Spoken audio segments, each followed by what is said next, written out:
मेरा ख्याल है कि खान साहब खुद नहीं चाह रहे और दोनों भी नहीं चाह रहे, क्योंकि वो टाइम दे रहे हैं क्या हो रहा है।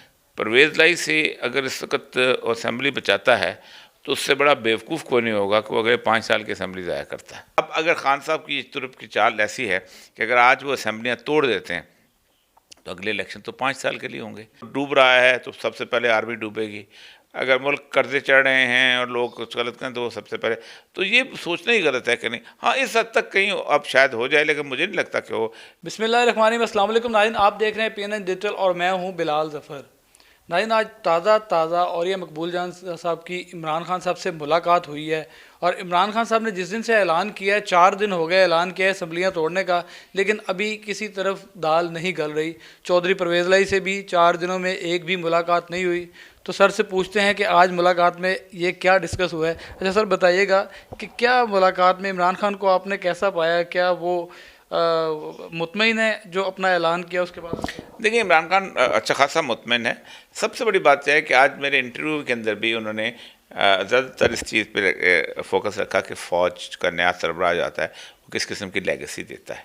इसीलिए आज देखा होगा आपने कि उन्होंने बयान भी फ़ौज के हक़ में दिया है कि फ़ौज एक बहुत बड़ी क़ुव्वत है। 2-3 दफ़ा मेरी उसमें पर उसकी बुनियादी वजह यह है कि उन्होंने जो आइडियल टाइम सेलेक्ट किया वो यही था कि एक बाजवा साहब जो हैं वो एक लेगेसी जा रही है और दूसरी लेगेसी जो शुरू हो रही है। अब पिछले वाला का हुक्म तो कोई नहीं मानता ना, आने वाले ने अभी को हुक्म दिया नहीं, तो वो इंतज़ार कर रहे हैं 2-3 दिन का कि जिसके अंदर मुख्तलिफ़ किस्म की पोस्टिंग्स हो जाएँ, ट्रांसफ़र्स हो जाएँ, कोई बंदा लग जाए कोई, तो तब उनको अंदाज़ा हो जाएगा कि क्या कुछ होने वाला है।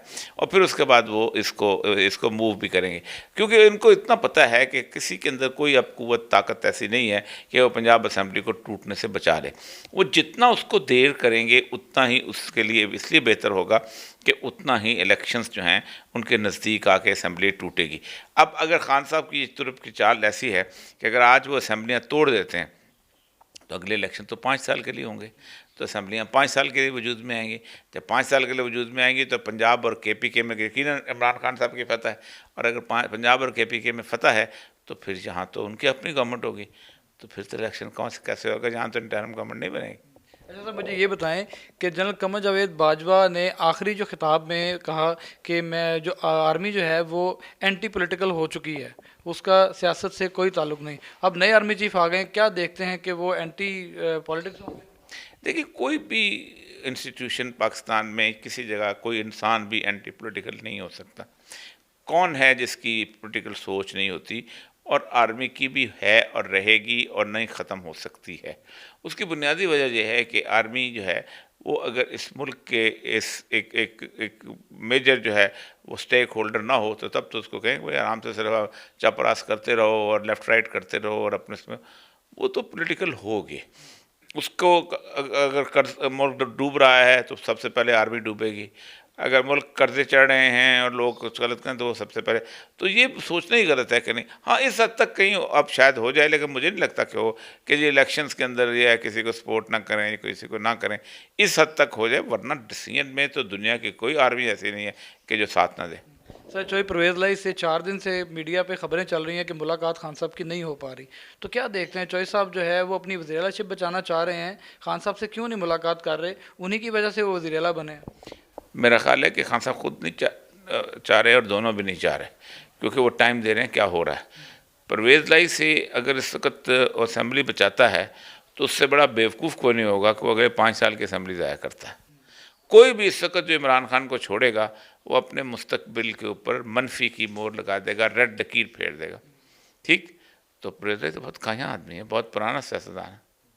सर, कहीं परवेज़ लाई पीटीआई में शामिल तो नहीं होने लगे? काफ लीग का वजूद तो नहीं ख़त्म हो जाएगा?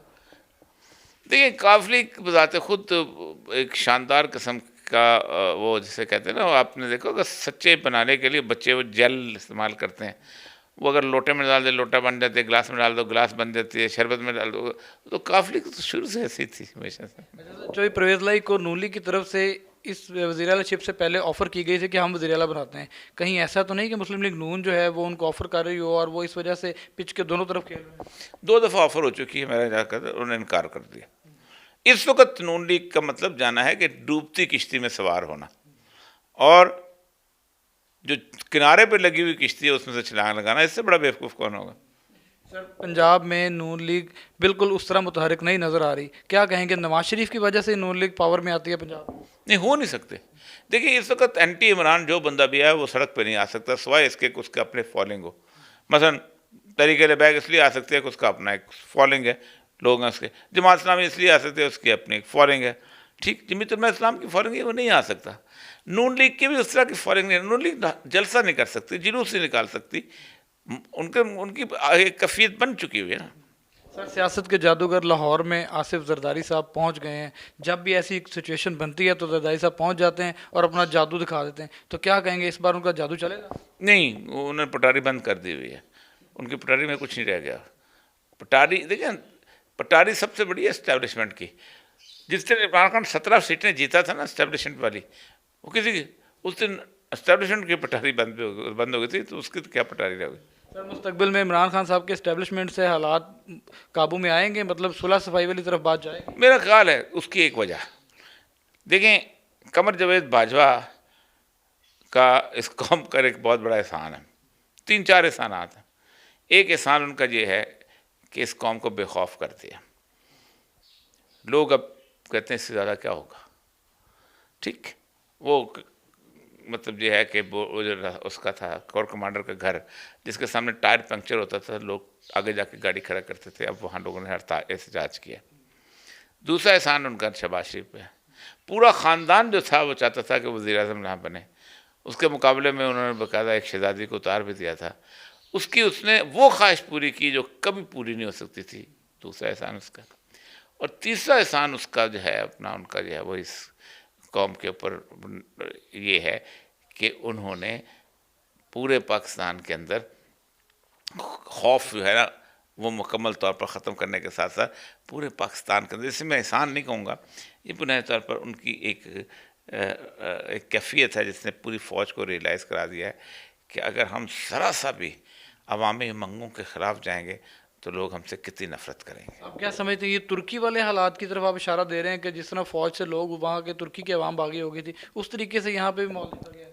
तुर्की के लोग और तरह के थे, यहाँ के लोग ज़्यादा खौफनाक तौर पे निकलेंगे। तुर्की में तो कुर्द बिल्कुल और तरीके से थे, उसके बाद यहाँ तो बड़े खौफनाक है। यहाँ अगर आप पंजाब में आपके ख़िलाफ़ लोग उठ खड़े हो गए तो आप तो बलूचिस्तान में ज़िंदा नहीं रह सकेंगे अगर आपने यहाँ फ़ौज बुला ली। आप तो KP के वज़ीरिस्तान वगैरह में ज़िंदा नहीं रह सकेंगे जहाँ फ़ौज बुला ली। अगर पंजाब में करेंगे क्या आप? सर आखिर में PDM के लिए कोई पैगाम? बड़ी हमारे बहुत बड़ा पैगाम है खुद। इमरान खान से जो मुलाकात है इनकी बड़ी मुस्बत रही, और मिलते हैं नए टॉपिक नई स्टोरी के साथ, तब तक के लिए हमें इजाज़त दीजिए। अल्लाह हाफ़िज़।